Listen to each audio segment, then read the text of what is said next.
Hi, everyone, and welcome to MomoTalks, your exclusive podcast for expert insights from key players in the direct selling industry. I'm your host, Anabelle Gilliam.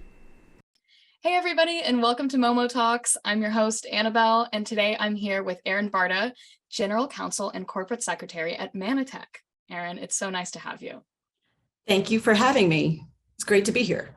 Great. So, General Counsel and Corporate Secretary, what does that look like? Tell me a little bit about your background and your career. Yeah, from a background standpoint, I've been with Mannatech since 2006, been the general counsel since 2013. Prior to that, my practice area was franchise and distribution law, and it was mainly in the restaurant sector.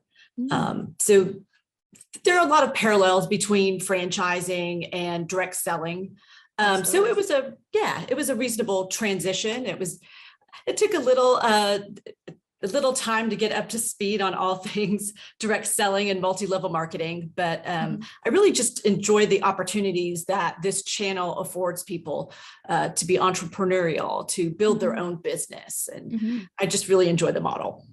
Yes, I love that. That's great that you have some transferable skills from restaurant franchising. How cool. Yeah. So what does your current job entail? What does a typical day look like for you? Yeah, so I oversee the legal department, business ethics, which is compliance. We sort of rebranded that to make it, sound a little better. People want to be ethical as opposed to just, the compliance hammer coming down.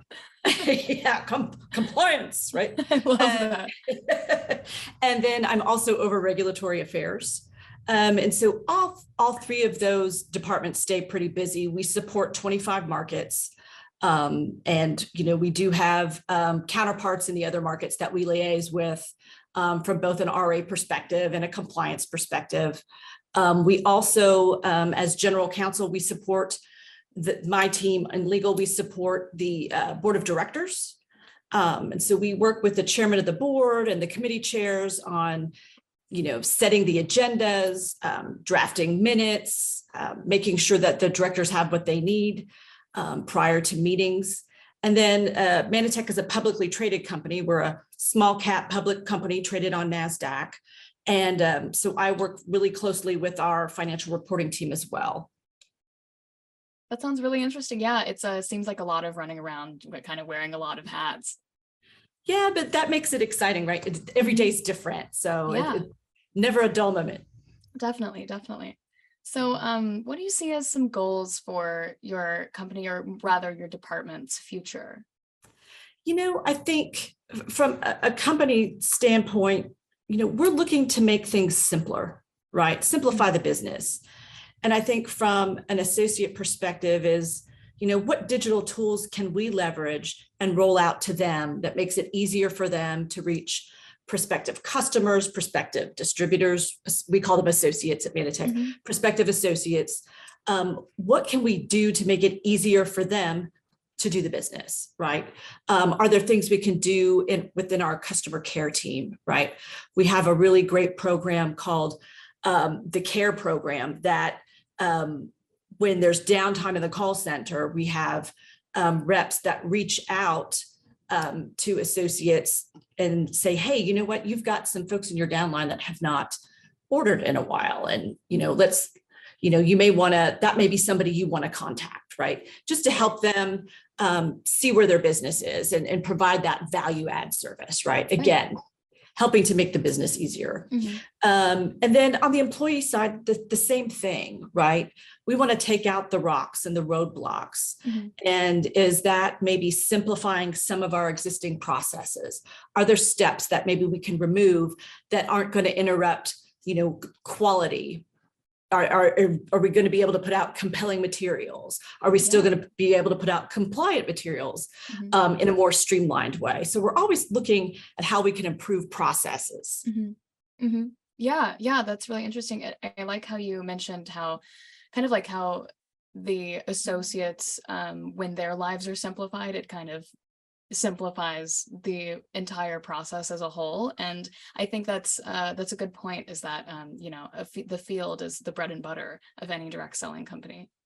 Yeah. And You're exactly right. And it's, we've got to make it easy for them. And Right. we've got to make it so that they've got the tools they need to do their job. And as fast as technology changes, we need to keep up, especially if we want to target, a younger demographic like yourself, right? We need to be able to, leverage the cell phone, the mobile phone, right? Everything is done on our cell phones these days. And so we've got to ensure that we've got the right tools that are going to reach people where they're at. And where people are at is everything is on my phone, right?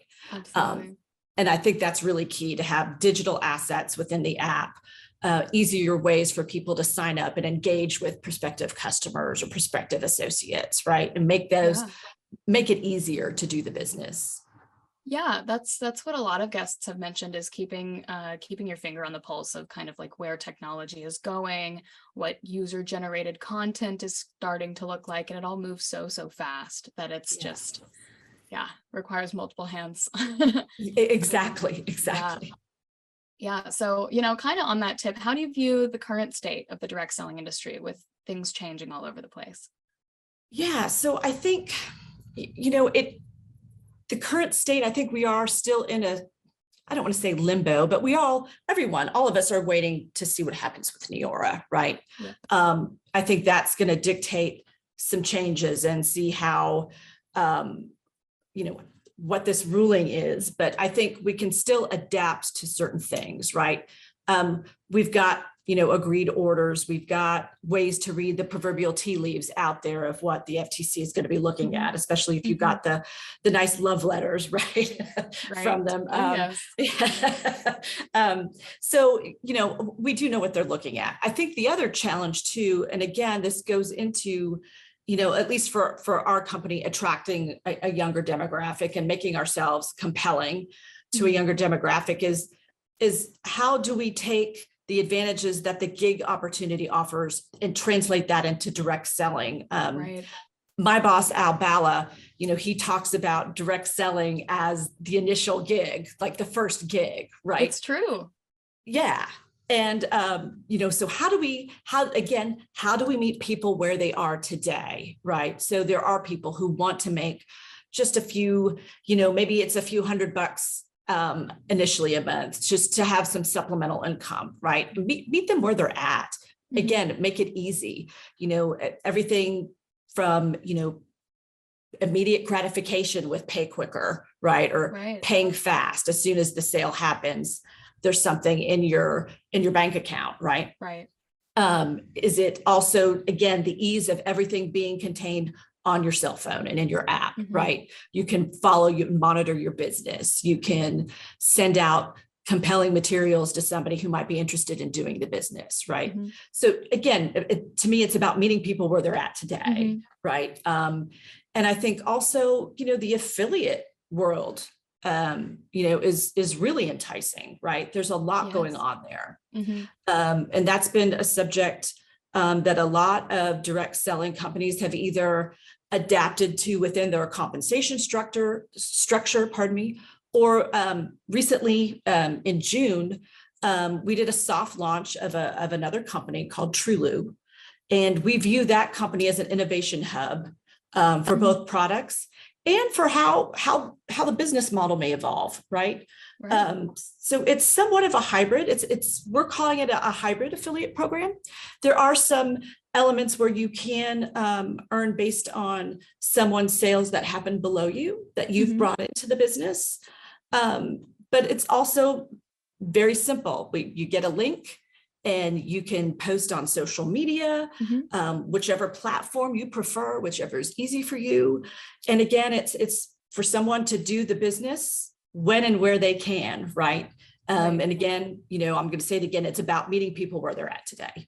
And so we're really excited about the prospects of that. We're really in the early stages of it, but we think it's going to be an interesting way for us to innovate, whether it's on the product side with new technology that might not be core to what Mannatech is known for, but then also for business opportunity side, you're right, with, the affiliate world is very interesting and very compelling, and just seeing how that ties in with what we do today. Yeah, well said. And, furthermore, the affiliate world and the sort of like influencer market that's kind of recently emerged it's interesting how it really does mirror some aspects of the direct selling associate experience. And it's like interesting because in more sort of traditionally structured companies and businesses, there's affiliate marketers that could easily be, prospective associates or Yep. field members. And so, yeah, I think that I like what you said about that, how it'll be interesting to see how we can seamlessly transition sort of like the affiliate into the associate. Yeah, and I think to your point with the influencers that are out there, that to me also ties with what direct selling is all about, because it is that person to person. It's that trusted source, whether it's your neighbor, a family member, a coworker, a friend that introduces you to some great products, or even the great opportunity that a lot of the companies in our space offer. Typically that influencer, you're following them on Instagram or Facebook or Twitter, whatever it is, you're following them for a reason, right? It's because perhaps the interests are the same, or that person is a trusted resource to you, which to me is analogous. It's just a wider open. The internet and the various social media platforms have just opened more doors for us to engage with more people. So I think there's some synergies there. There's parallels there, right? Yes, I completely agree. I wanted to talk a little bit about what you see as the current challenges and issues facing the direct sales channel. Yeah, I think, we're always going to have to keep trying to adapt to whatever the FTC throws at us. Oh yeah, they're very active. Yes. Like I said, you can read the tea leaves to be proactive, but, they're unpredictable. We don't know, right? I think, as we see the proposed new rulemaking, the proposals to change or amend the business opportunity rule, the proposed rule on earnings claims, right? We can kind of see the direction they're going and adapt to it. But, a lot of those things that are being proposed would fundamentally change the business model. Right. So in the back of our minds, you've got to think about, okay, if this happens, then we've got to pivot here. And you just have to be able to pivot to what they're going to throw at you. We're in the dietary supplement space, so we're also regulated by the FDA. Right. And then there's more things to adapt to there. And so we've got to be mindful of any new challenges proposed by them, whether it's, new dietary ingredients that you're looking at for new products, and just how they're behaving and how they're reacting to what's happening in the marketplace, right? I think there's opportunities, again, like adapting to this gig economy and seeing how the direct selling model can fit within that. But I think the biggest one is really those potential regulatory changes. We've just got to be prepared as they happen. It just is what it is. Yeah, absolutely. Lots of quick thinking, adaptability happening to keep things going. That ability to pivot. Yeah. Yes. And to sort of engage with the FTC and other like regulatory entities where they're at, Yeah. And that includes, organizations like TINA, Truth in Advertising, right? And I periodically go back and check and see what they're focused on, right? And, what's drawing their ire today, right? And just sort of keeping track of everything, right? And I think, I think my teams, we try to do that and build, a rapport with whether it's sales and marketing or R&D or some of the other departments that we support. It's just sort of keeping track of what's happening, not only in the direct selling space, but in our case, the dietary supplement space, and keep them apprised of what's happening. So from their point of view, they can also pivot on how they prepare marketing materials and marketing collateral, how they conduct training, oh boy, this is happening. So maybe we need to focus more on this aspect of our business model, right? And I think that also builds a great rapport with team members in other departments. And so that there's collaboration and a more, hey, we're in this together, right? Right. It's us against the government, right? Just kidding. But helping them so that they can adapt training to fit within what the FTC is focused on, or what the FDA may be focused on, or whether it's a type of product claim or a type of earnings claim. Let's get everybody trained on how to do those properly, compellingly, and compliantly, so that they're out there building their business, and they can have the confidence that what they're saying isn't going to get them in trouble. Totally. Absolutely. So yeah, what I'm hearing is a lot about monitoring, and especially on the business ethics side of things, which you work closely with, a lot of monitoring and a lot of training, and just information being really powerful in this fight to keep our channel going. Yeah.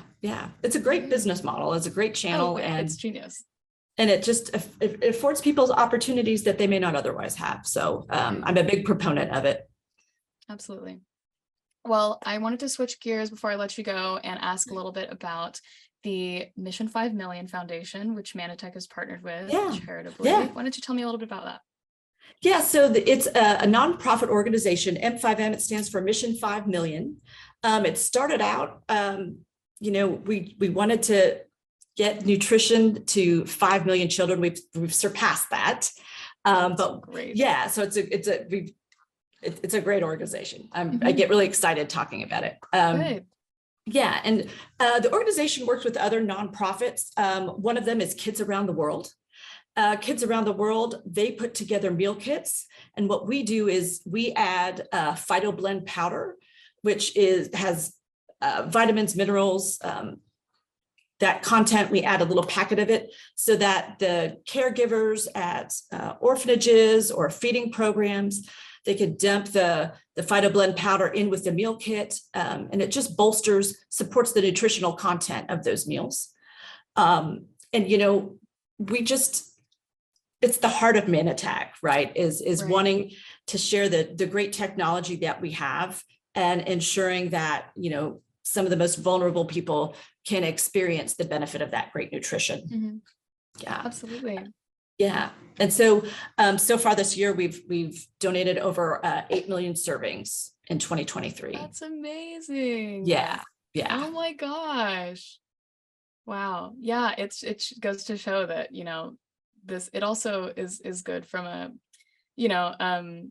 more businessy perspective, in that it shows you really do care about and believe in your product, and that it is making a difference beyond any sort of I don't know, direct selling channel, business side of things. Yeah.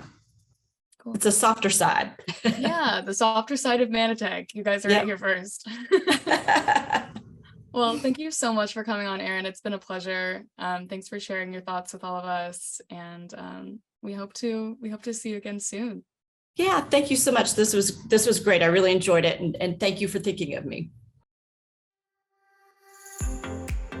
And that's all we've got for you today. Thanks for listening to MomoTalks, and don't forget to keep up to date with Momentum Factor by logging on to momofactor.com, and be on the lookout for our next MomoTalks episode wherever you listen to podcasts. Until next time, this is Anabelle signing off.